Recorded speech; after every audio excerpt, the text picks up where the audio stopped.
প্রত্যেকটা জিনিস মানুষ দেখছে এবং এই দ্বিচারিতা, মিথ্যাচার এবং মানুষকে বিভ্রান্ত করে এই রাজ্যের মূল সমস্যা থেকে দৃষ্টি ঘুরিয়ে দেওয়া, সাথে সাথে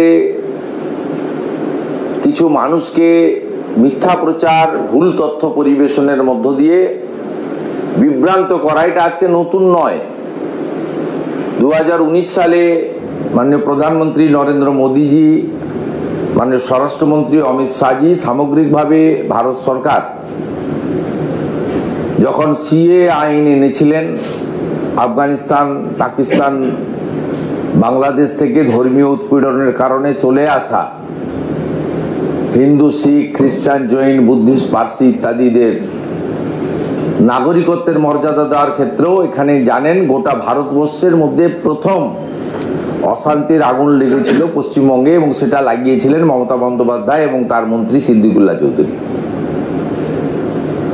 সেদিন নবান্নর সামনে 37টা বাস পোড়ানো হয়েছিল, যার মধ্যে 22টা সরকারি বাস। মালদার শামসিতে রেল লাইন উপড়ে ফেলে দেওয়া হয়েছিল। মুর্শিদাবাদের আজিমগঞ্জে হাজারদুয়ারির মতো একটি গুরুত্বপূর্ণ ট্রেন, তাকে পুরো ট্রেনটাকে জ্বালিয়ে দেওয়া হয়েছিল। রেজিনগর, বেলডাঙ্গাতে রেল স্টেশন পুড়িয়ে দেওয়া হয়েছিল এবং উলবেড়িয়াতে করমণ্ডল এক্সপ্রেসে যে পেশেন্টরা ফিরছিলেন সিএমসি ভেলোর থেকে, তার উপরে পাথর পড়েছিল। এটা লাগিয়েছিলেন আগুনটা মমতা বন্দ্যোপাধ্যায়। পরে 21-এর নির্বাচনেও তিনি সিএ কে এনআরসি বলে, যেহেতু আইন হয়েছিল কার্যকর হয়নি, তার কিছুটা সুযোগ নিয়ে মমতা বন্দ্যোপাধ্যায় ও তার যে ইকোসিস্টেম, তার যে নেতারা রয়েছেন, যারা প্রকৃতপক্ষে না হিন্দুর উপকার করেছেন না মুসলমানের উপকার করেছেন, না শিক্ষিত হিন্দুদের চাকরি দিয়েছেন না শিক্ষিত মুসলমান ছেলেদের চাকরি দিয়েছেন, না স্বাস্থ্য ব্যবস্থার বেনিফিট সর্বস্তরের মানুষকে পৌঁছে দিয়েছেন, অথবা পরিযায়ী শ্রমিকদের যে একটা বড় অংশ, যাদের মধ্যে মুসলিমরাও একটা বড় সংখ্যায় আছে, তাদের জন্য কর্মসংস্থানের ব্যবস্থা করে তাদেরকে নিজের বাড়িতে ফিরিয়ে দিতে পেরেছেন, কোনোটাই করেননি। তাই সেদিনও সিএ কে এনআরসি বলে ক্যাম্পেইন করে ভোট নিয়েছিলেন। এটা নতুন কিছু নয়। তাই এসআইআর যখন বিহারে ঘোষণা হয়, বিহার তো নয়, ওই নোটিফিকেশনে আপনারা দেখবেন তাতে পরিষ্কার ভারতবর্ষে এসআইআর চালু হয়েছিল ওই দিন থেকে। তারপরে 21শে জুলাই সভা থেকে কিভাবে হাত টাত ছুঁড়ে, কিভাবে ওই মানে অখাদ্য মানে হিন্দি ভাষার উচ্চারণ তো আপনারা জানেন, ঠিক আছে, উনি কারো কারো দক্ষতা কম থাকতে পারে, উনি নিজেও বলেন যে আমি হিন্দি কম বলি, কম বুঝি, ইংরেজি ভুলভাল হতে পারে, আমি বাংলা মিডিয়াম থেকে পড়েছি, ঠিক আছে। সেই সীমাবদ্ধতার মধ্যেও তিনি মূল বিষয়টা হচ্ছে, তিনি বলেছিলেন যে এসআইআর করতে দেব না, বাঙ্গাল মে নেই হোগা। সাথে সাথে ওনার যে কোম্পানি পরিবারবাদী পার্টি, তার ম্যানেজিং ডাইরেক্টর, সেকেন্ড ম্যান, তিনিও বলেছিলেন যে পশ্চিমবঙ্গে এগুলো হবে না, আমরা বুঝিয়ে দেবো, ইলেকশন কমিশন ঘিরে ফেলবো লাখ লাখ লোক নিয়ে। এবং উনি 27শে ফেব্রুয়ারি থেকে নেতাজি ইন্ডোর স্টেডিয়াম থেকে রীতিমতো লাগাতার সরকারি আধিকারিকদেরকে এবং নির্বাচনের কাজে যুক্ত কর্মচারী, তাদেরকে ধমক চমক দিয়ে আসছেন। প্রথম তিনি ধমক দিলেন যে আধিকারিকরা এখন কি ইলেকশন কমিশন, এমসিসি যখন চালু হবে তখন ইলেকশন কমিশন, 2 মাসের আগে আমি, 2 মাসের পরেও আমি, এগুলো করবেন না আপনারা। সরাসরি হুমকি। এসডিও, বিডিও, যারা ইআরও, এইআরও, ডিইও। তারপরে আরো এক ধাপ এগিয়ে গিয়ে বোলপুরের প্রশাসনিক সভা থেকে বললেন যে আমাকে না জানিয়ে কেন 1000 বিএলও গিয়ে দিল্লিতে ট্রেনিং নিয়ে এসছেন। ডিএমদেরকে মনোজ পন্ত মহোদয় নন অফিসিয়ালি বললেন এদেরকে চেঞ্জ করে দিতে হবে।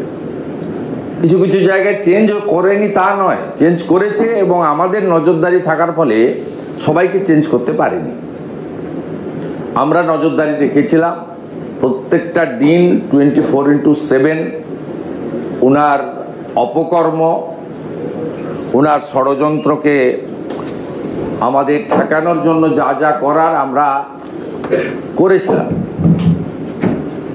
কিন্তু লাগাতার এসআইআরকে এনআরসি বলা, এসআইআর করতে না দেব এই প্রচার হুমকি দেওয়া এবং বিএলও থেকে শুরু করে ইলেকশন কমিশনের সর্বোচ্চ আধিকারিক পর্যন্ত ব্যাপকভাবে উনি আক্রমণ চালিয়ে গেছেন। মূল উদ্দেশ্য ছিল যাতে ওনাকে ভয় পেয়ে ইলেকশন কমিশন পশ্চিমবঙ্গে এই নির্বাচনের আগে ত্রুটিমুক্ত ভোটার তালিকা না করেন এবং নিবিড় ভোটার তালিকা সংশোধন থেকে বিরত থাকেন। এটাই ছিল ওনার মেন মোটো। উনি ধমকে চমকে অনেককে শুইয়ে দেন, এটাও চেয়েছিলেন। এমনকি যখন দেখলেন না এসআইআর আটকানো যাবে না, তখন সরাসরি বর্তমান সিএস পদমর্যাদার আইএস মনোজ আগরওয়ালকে আক্রমণ করলেন এবং আমরা চ্যালেঞ্জ করলাম 72 ঘন্টার মধ্যে প্রমাণ দিন যদি দুর্নীতি থাকে। সেটা তিনি দিতে পারেননি। যখন দেখলেন মনোজ আগরওয়াল এবং সিওকে বাগে আনা যাচ্ছে না, দুর্নীতির তথ্য শুধুমাত্র আকাশে ভাসিয়ে দেওয়া গেছে, ডকুমেন্ট দেওয়া যায়নি, তখন তিনি বা ওনার ভাইপো জ্ঞানেশ কুমারজি সিইসি তাকে বাপ তুলে আক্রমণ করলেন। এবং সাথে সাথে তো অমিত শাহজি স্বরাষ্ট্রমন্ত্রীকে বলেইছেনই, ঠিক আছে উনি পলিটিক্যাল লোক, প্রথম থেকে ওনাদের টার্গেটে নরেন্দ্র মোদীজি, অমিত শাহজি আছেন, নাড্ডাজি আছেন, আমরা জানি। কিন্তু জ্ঞানেশ কুমারজিরও বাপ তুলে তিনি বললেন। বলার পরে ফাইনালি কি হলো?